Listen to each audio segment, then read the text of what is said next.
안녕하세요, 임태형입니다. 이번 영상에서는 자사고 선택을 고민하시거나 자사고 입시 준비하고 계신 분들 또는 자사고에서 대입을 준비하고 계신 분들을 위해서 2022년 현재 우리나라 자사고의 전반적인 현황과 서울대 진학률 등의 입시 경쟁력, 또 자사고 합격을 위한 준비, 앞으로 전망 등에 대해 알아보도록 하겠습니다. 2010년 이명박 정부 때부터 본격적으로 자율형 사립고라는 고교 체제가 시작되면서 한때 50개가 넘는 자사고가 있었지만 2022년 현재 우리나라 자사고는 총 35개입니다. 최근 10년간 19개 자사고가 일반고로 전환됐고 나머지 35개 자사고들도 2025년부터 일반고 전환이 예정되어 있었습니다.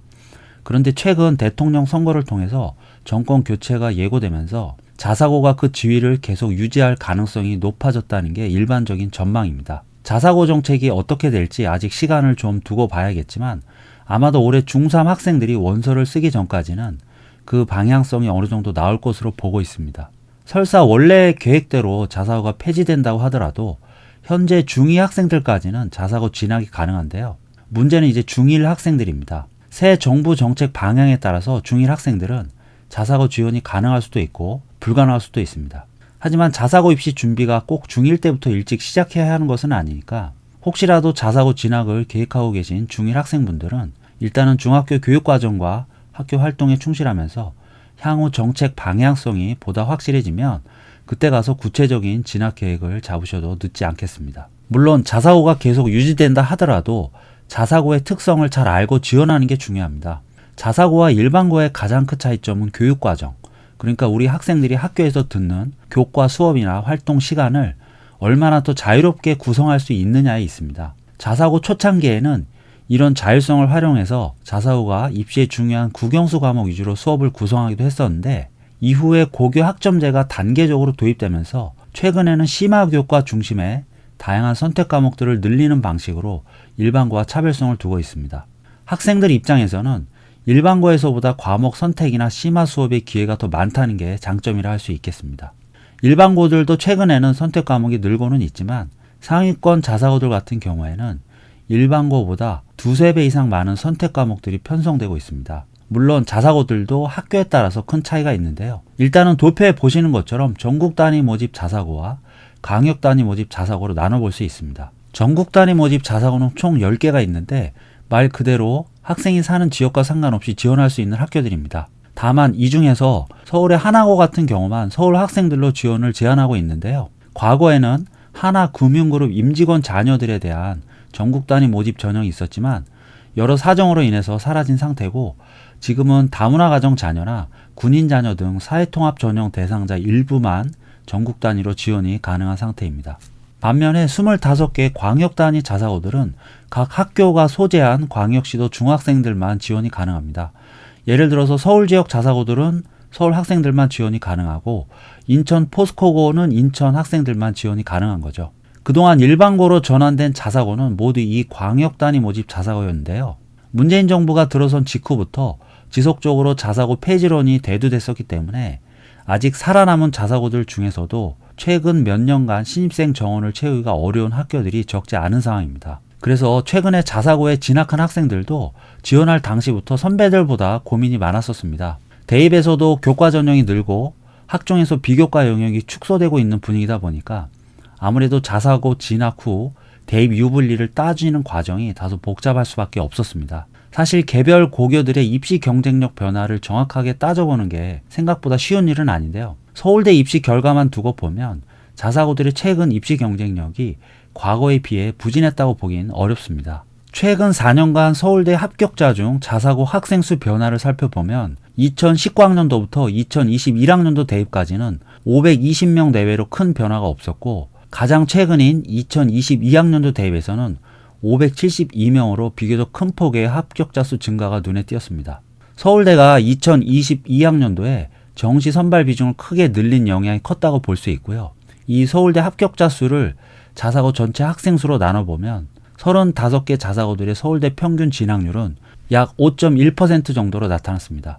일반고 학생들의 서울대 평균 진학률이 0.5% 정도임을 감안하면 적어도 서울대 입시 경쟁력만큼은 아직까지 자사고가 일반고와 비교될 대상은 아니라는 것을 알 수 있습니다. 앞으로도 서울대를 비롯한 상위권 대학의 정시 확대는 더 커질 확률이 높기 때문에 자사고 입시 경쟁력에 대해서 너무 걱정하실 필요는 없겠습니다. 다만 2023학년도 입시부터는 서울대가 정시에서도 내신을 반영할 계획이라서 자사고 학생들이 불리해질 거라고 보는 시각도 있는데요. 자사고 학생들이 주로 지원할 서울대 정시 일반 전형에서는 상대적으로 내신 평가 비중이 크지 않기 때문에 선배들에 비해서 입시 실적이 크게 떨어질 것으로 보이지는 않습니다. 정시 선발 비중도 올해보다 더 크게 늘어날 뿐 아니라 내신 평가도 단순한 등급 평가가 아니라 세트까지 보는 정성 평가이기 때문에 자사고 학생들이 내신이 낮다는 이유만으로 꼭 불리하다고 보기는 어렵겠습니다. 각 자사고별 서울대 진학률도 비교를 해봤습니다. 2022학년도 입시에서 서울대 진학률이 높았던 상위 20개 자사고들인데요.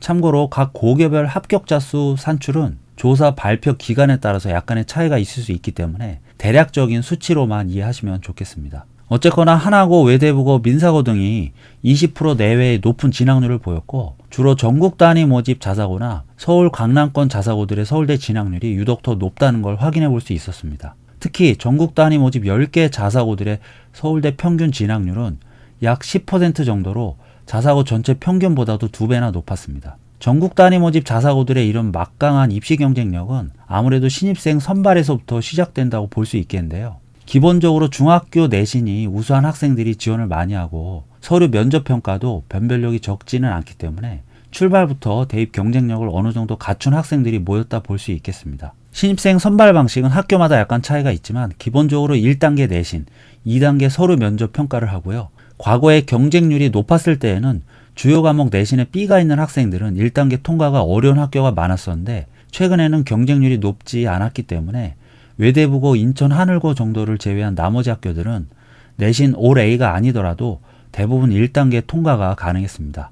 올해는 약간의 경쟁률 상승이 예상되고 있는데 그럴 경우 내신 컷은 예년보다 약간 오를 수 있겠지만 그래도 지원자들의 내신 차이가 그렇게 크지는 않기 때문에 실질적인 당락은 여전히 서류 면접에서 결정난다 보시고 자소서 면접 준비에 유의하시면 되겠습니다. 작년에는 코로나 때문에 면접을 생략하는 학교들도 있었지만 아마도 올해는 대부분 학교들이 면접을 정상적으로 치를 확률이 높기 때문에 그에 맞춰 준비하시면 좋겠습니다. 참고로 도표 내용은 지난해 전형 요강 기준이고요. 올해 각 자사고 전형 요강은 8월 이후 확인해 볼 수 있습니다. 아마도 작년 입시와 큰 차이는 없을 것으로 보입니다. 광역 단위 자사고들은 지역마다 입시가 조금 다릅니다. 서울 지역은 내신을 보지 않고 경쟁률에 따라서 추첨이나 서류 면접만으로 선발하는 게 일반적이고요.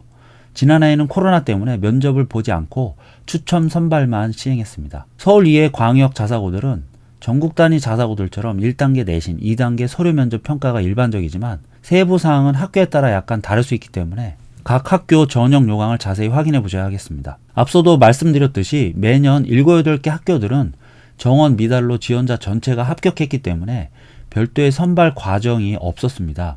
그래서 올해 경쟁률이 얼마나 오를지가 중요한데요. 2007년생 학생 수도 많고 새 정부도 자사고 살리기를 예고한 상태이기 때문에 다소 큰 폭으로 지원자가 늘어날 가능성도 배제할 수 없겠습니다. 아직 새 정부의 구체적인 정책 방향은 나오지 않았지만 작년보다는 경쟁률이 다소 오른다는 생각으로 입시 준비에 임하심이 좋겠습니다. 자사고 입시 준비 고민하시는 분들께 마지막으로 드리고 싶은 말씀은 학교별 교육과정이나 입시 실적 이외에도 자신의 목표 대학이나 목표 전형 또는 공부 성향이나 성격에 따라서도 학교 선택 기준은 달라질 수 있다는 것입니다. 하지만 보통 중학교 때 이런 걸 정확히 정하거나 파악하는 게 쉽지는 않은 일입니다. 그런데 제가 자사고 준비하는 학생들을 보면 입시 준비 과정에서 학교 활동에 대해 고민해보고 자소서를 쓰거나 면접을 대비하거나 또는 고등학교 선행학습을 해보면서 그런 자신의 성향이나 목표가 더 뚜렷해지는 경우가 많았습니다. 일단 자사고에 관심을 갖기 시작했다면 너무 막연하게 고민만 하기보다는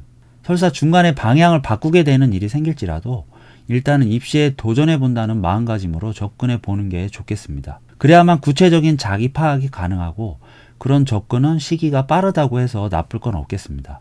오늘 영상은 여기까지고요. 자사고 입시 관련해서 또 중요한 정책이 결정되면 새로운 영상으로 다시 찾아뵙겠습니다. 구독, 좋아요, 댓글 많이 부탁드리겠습니다. 감사합니다.